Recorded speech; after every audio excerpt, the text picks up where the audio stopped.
Assalamu alaikum. I'm Alina Bhatti. How are you all? I hope you all are doing well. Welcome to my YouTube channel. तो सबसे पहला काम जो आपने करना है ना, जल्दी से जाएं और मेरे चैनल को सब्सक्राइब कर दें ताकि आने वाली अच्छी अच्छी वीडियोस आप तक पहुंच सकें. And as we know, there are three main types of tenses: present, past, and future. And we have already discussed the present and the past. And today we are going to discuss future tense, that is future indefinite tense. But before going further you must have an idea about what does tens mean. तो उसके लिए आप मेरी previous video को देखें जिसमें मैंने tense के बारे में बताया और उसके टाइप्स को डिस्कस किया था. So let's start. तो जैसा कि हम जानते हैं टेंस हमें टाइम के बारे में बताते हैं, मतलब कौन सा एक्शन पास्ट में हुआ था, प्रेजेंट में क्या हो रहा है और फ्यूचर में क्या होगा. और फ्यूचर इंडेफिनिट टेंस, तो नाम जब हम फ्यूचर पढ़ते हैं सबसे स्टार्ट में, तो हमें ये तो आइडिया हो जाता है कि हम जो भी सेंटेंस लिख रहे हैं वो ऐसे एक्शन को शो करेगा जो कि फ्यूचर में होगा. तो future indefinite tense indicates that an action or occurrence has not happened yet and will take place at some point in the future. The next question that comes to our mind is when do we use future indefinite tense? Basically हम future indefinite tense का use करते कब हैं? For facts that the speaker cannot change. ऐसे हक़ाइक़ को बताने के लिए जो कि स्पीकर बदल नहीं सकता. For example, the sun will rise, so it's a universal truth and हम इसमें कोई तब्दीली नहीं ला सकते. And secondly we use future indefinite tense to describe sudden decisions. तो अचानक से जो हम फैसले कर लेते हैं उनको डिस्क्राइब करने के लिए भी हम फ्यूचर इंडेफिनिट टेंस का यूज़ करते हैं. For example, wait, I will come with you. इंतज़ार करो, मैं तुम्हारे साथ आऊँगा. तो ये भी क्या है, फ्यूचर इंडेफिनिट टेंस को शो कर रहा है. टू गेस अबाउट समथिंग, किसी चीज़ के बारे में गेस करने के लिए. For example, I think he will not join us today, कि मेरा ख्याल है वो आज हमसे मिलने नहीं आएगा. इन कंडीशनल सेंटेंसेस, तो ऐसे सेंटेंसेस में भी फ्यूचर इंडेफिनिट टेंस यूज़ होता है जिसमें कोई कंडीशन दी गई हो. For example, we will not go if she does not invite us.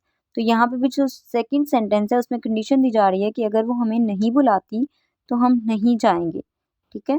I hope आपको फ्यूचर इंडेफिनिट समझ आ गया होगा. तो हम कब यूज़ करते हैं फ्यूचर इंडेफिनिट? ऐसे एक्शन को शो करने के लिए जो कि अभी तक नहीं हुए लेकिन फ्यूचर में, basically at some point in the future they will take place.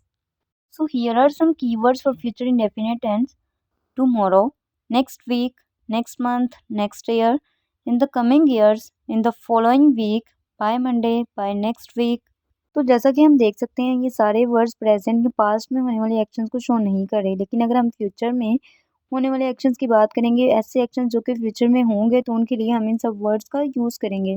The next thing is how to build the sentence in future indefinite simple. तो हमने फ्यूचर इंडेफिनिट सिंपल में किसी भी सेंटेंस को बनाना कैसे है, तो सबसे पहले अगर पॉजिटिव सेंटेंस की ही बात कर ली जाए तो सबसे पहले पर्सन मतलब सब्जेक्ट आ जाएगा. Then will as a helping verb use करेंगे. Then base form of the verb मतलब first form of the verb आएगी and then object. Not, third person singular has no exception. तो थर्ड पर्सन सिंगुलर मतलब he sheet की बात कर ली जाए तो इनके लिए कोई अलग से रूल नहीं है कि इनके साथ कोई और हेल्पिंग वर्ब आएगा. नो, कोई भी सब्जेक्ट हो सबके साथ हम फिल ही लगाएंगे. For example, I will talk, सबसे पहले सब्जेक्ट आया, then will and then first form of the verb.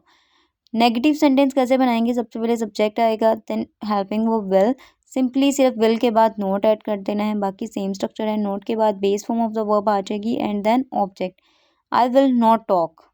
How to make a question, हमने क्वेश्चन कैसे बनाना है? तो क्वेश्चन बनाने के लिए क्या करेंगे, हेल्पिंग वर्ब को स्टार्ट में ले आएंगे. विल स्टार्ट में आ जाएगा, then person, then base form of the verb and then object. For example, will I talk. How to make negative question, ऐसा सेंटेंस जो कि जिस सवालिया भी हो और मनफी भी हो, तब हम क्या करेंगे, विल स्टार्ट में आएगा, देन सब्जेक्ट, सब्जेक्ट के बाद हम नोट लगाएंगे, then base form of the verb and then object. Will I not talk and at the end we put question mark. Some examples of future indefinite: I am feeling cold, I will turn on the heater.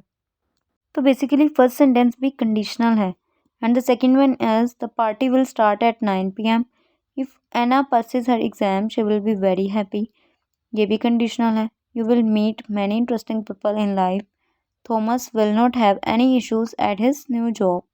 So guys, I hope you understand well, but if there is any kind of confusion, you can simply ask me in the comment section and don't forget to subscribe my YouTube channel. मिलते हैं फिर next video में. अपना ख्याल रखें और मुझे दुआओं में याद रखें. ओके, अल्लाह हाफ़िज़.